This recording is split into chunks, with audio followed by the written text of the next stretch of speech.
मधु। So friends, जैसा कि आप सभी जानते ही हैं कि सीबीएसई ने आपके सभी सब्जेक्ट्स के सैम्पल पेपर ऑलरेडी रिलीज कर दिए हैं and main subjects math, science, SST and English, इन सभी सब्जेक्ट्स के सैम्पल पेपर्स को अच्छे से डिस्कस भी कर चुके हैं विद कंप्लीट सॉल्यूशंस। ठीक है, इन सभी सब्जेक्ट्स के सैम्पल पेपर का वीडियो ऑलरेडी चैनल पर अपलोडेड है। तो अब सीबीएसई के सैम्पल पेपर्स तो हमने कर लिए, तो अब हमें और ज़्यादा सैम्पल पेपर्स को सॉल्व करने की ज़रूरत है ताकि हम अपने एग्जाम्स के लिए वेल प्रिपेयर्ड हो जाएं। तो हमें कौन से पब्लिशर के सैम्पल पेपर्स को सॉल्व करना चाहिए, क्योंकि काफ़ी पब्लिशर्स हैं, काफ़ी पब्लिशर्स ने अपने सैम्पल पेपर को पब्लिश किया।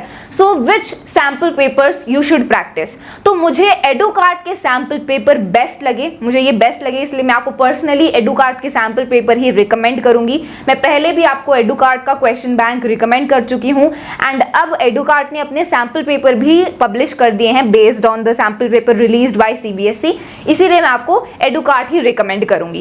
एंड पिछले साल 60% से ज्यादा जो पेपर था वो एडुकार्ट की बुक में से ही आया था, एडुकार्ट की क्वेश्चन बैंक में से ही आया था। So that's why Educart is best. इसमें क्या है, इसमें 10 सैम्पल पेपर्स हैं विद सॉल्यूशंस, साथ ही साथ इसमें हर एक चैप्टर के कंसेप्ट नोट्स हैं, कंसेप्ट मैप्स हैं इसमें। ठीक है, जैसे कि आप यहाँ पर देख सकते हैं कि ये हमारा साइंस का चैप्टर नंबर 9 है, हेरिडिटी एंड एवोल्यूशन। तो ऐसे चैप्टर्स को फ्लो चार्ट की हेल्प से समझाया गया है। ठीक है, ये फ्लो चार्ट में नोट्स बना दिए हैं चैप्टर के, हर एक चैप्टर के ऐसे ये कंसेप्ट मैप्स गिवन है। तो इनसे क्या फायदा होगा, इनसे आप चैप्टर को बहुत जल्द रिवाइज कर पाएंगे। एग्जाम के टाइम पर हमारे पास पूरा चैप्टर पढ़ने का तो टाइम होता नहीं है एंड काफी लेंथी चैप्टर्स हैं, इसीलिए जब एग्जाम के टाइम पर आप इन कंसेप्ट मैप्स में से रिवाइज कर सकते हो and you will be able to revise all the concepts in a short amount of time. साथ ही साथ इसमें टॉपर के आंसर्स भी गिवन है सेक्शन वाइज, कि हर एक सेक्शन में कौन से क्वेश्चन को टॉपर्स ने कैसे आंसर किया है। ठीक है, तो अगर आप देखना चाहते हैं that how toppers write their answer, तो वो भी आप देख सकते हैं। साथ ही साथ इसमें टाइम मैनेजमेंट टिप्स भी गिवन है कि आपको हर एक क्वेश्चन में कितना टाइम लगाना चाहिए सो दैट कि आपका पूरा पेपर 3 आवर्स में फिनिश हो जाए। तो टाइम मैनेजमेंट टिप्स भी हैं एंड इसमें फ्रीक्वेंटली आस्क्ड क्वेश्चंस भी गिवन है। देखो हमें काफ़ी डाउट होता है एग्जाम से रिलेटेड कि कॉम्पिटेंसी बेस्ड क्वेश्चंस क्या होते हैं, डेट शीट हमारी कब रिलीज होगी, या फिर जो हमारा ये सैम्पल पेपर है एंड जो बोर्ड एग्जाम में हमारा पेपर आएगा इसमें क्या सिमिलैरिटी होगी। तो हमारे काफ़ी क्वेश्चंस होते हैं, तो इन फ्रीक्वेंटली आस्क्ड क्वेश्चंस को भी आंसर किया गया है एडुकार्ट की सैम्पल पेपर्स की बुक में।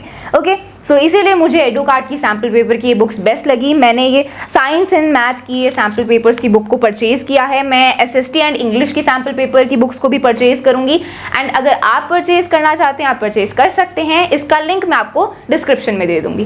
ओके, सो फ्रेंड्स, अब आपके पास टाइम भी बहुत कम रह गया है, सिर्फ 3 मंथ्स ही लेफ्ट है आपके पास सिलेबस कंप्लीट करने के लिए। तो अब आपको स्पीड अप करना होगा ताकि आपका सिलेबस बहुत जल्द फिनिश हो जाए एंड देन आप रिवीजन कर पाएं। अभी आपको ज़्यादा सैम्पल पेपर्स ही सॉल्व नहीं करने हैं, अभी आपको अपने सिलेबस कंप्लीशन पर ज़्यादा ध्यान देना है। फिर जब सिलेबस कंप्लीट हो जाएगा फिर आप ज़्यादा से ज़्यादा सैम्पल पेपर्स को प्रैक्टिस कर सकते हैं। मैं भी आपके सैम्पल पेपर्स प्रैक्टिस करवाऊंगी।